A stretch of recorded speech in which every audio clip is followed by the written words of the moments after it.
ദൈവതിരുനാമം വാഴ്ത്തപ്പെടുമാറാകട്ടെ. വലിയ നോമ്പിന്റെ ധന്യതയാർന്ന ദിനങ്ങളിലൂടെ നാം കടന്നു പോകുന്നു.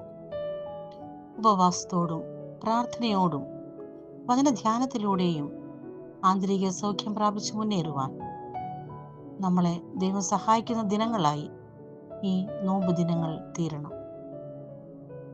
ഉപവാസത്തോടുകൂടെ നാം ദൈവസന്നിധിയിൽ ആയിരിക്കണം. ഉപവാസം എന്ന വാക്കിന്റെ അർത്ഥം ദൈവത്തോടെ കൂടെ വസിക്കുക എന്നുള്ളതാണല്ലോ. ദൈവത്തോട് കൂടെ വസിക്കുമ്പോൾ നമ്മിൽ രൂപാന്തരം സംഭവിക്കും. പുതിയ ജീവിത അനുഭവങ്ങളിലൂടെ മുന്നേറുവാനും സാധിക്കും. ഇന്നത്തെ വേദധ്യാന വിഷയം ക്രിസ്തുവിൽ പുതുസൃഷ്ടി എന്നുള്ളതാണ്.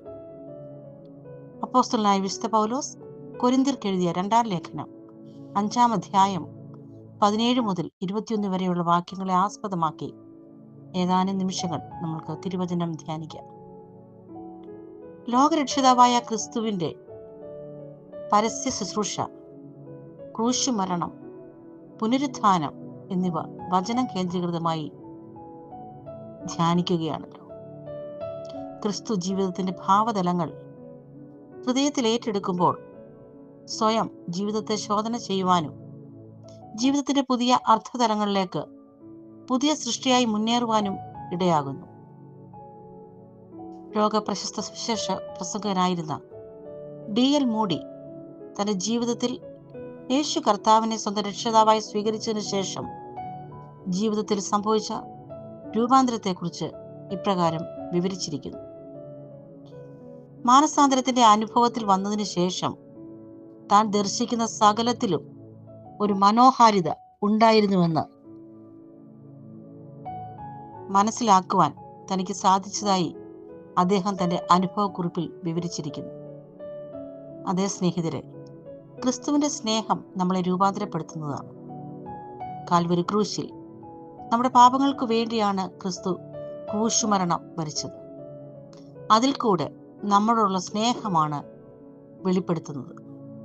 ക്രിസ്തുവിന്റെ സ്നേഹം പുതുസൃഷ്ടിയുടെ അടിസ്ഥാനമാണ്. പുതുസൃഷ്ടിയുടെ അനുഭവം നിരപ്പിന്റെ ശുശ്രൂഷയ്ക്കുള്ള ആഹ്വാനവുമാണ്.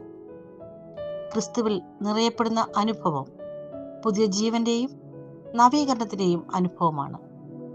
ആ അനുഭവം നമ്മെ നിരപ്പിന്റെ ആത്മാവിനെ പ്രാപിക്കുവാൻ സഹായിക്കുന്നു. ഒരുവൻ ക്രിസ്തുവിലായാൽ അവനൊരു പുതിയ സൃഷ്ടിയായിത്തീരുന്നു. ക്രൂശിതനായ ക്രിസ്തുവിൽ അനുരഞ്ജിപ്പിക്കുന്ന ദൈവത്തെ സഭ ദർശിക്കുന്നു. വിദ്വേഷവും പകയും പെരുകുന്ന സമൂഹത്തിൽ അനുരഞ്ജനത്തിലൂടെ നവസമൂഹം സൃഷ്ടിക്കുവാൻ നമ്മൾക്ക് സാധിക്കണം. ക്രിസ്തു സ്നേഹത്തിലൂടെ D.L. മൂഡി ഒരു മനുഷ്യനായി തീരുകയായിരുന്നു.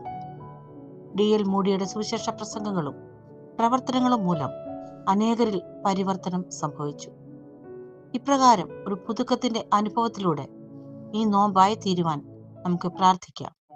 ഇതിനായി സഭയായി ഇടവകയായി നമ്മൾക്ക് ഒരുങ്ങാം. ദൈവം നമ്മേവരെയും അനുഗ്രഹിക്കുമാറാകട്ടെ.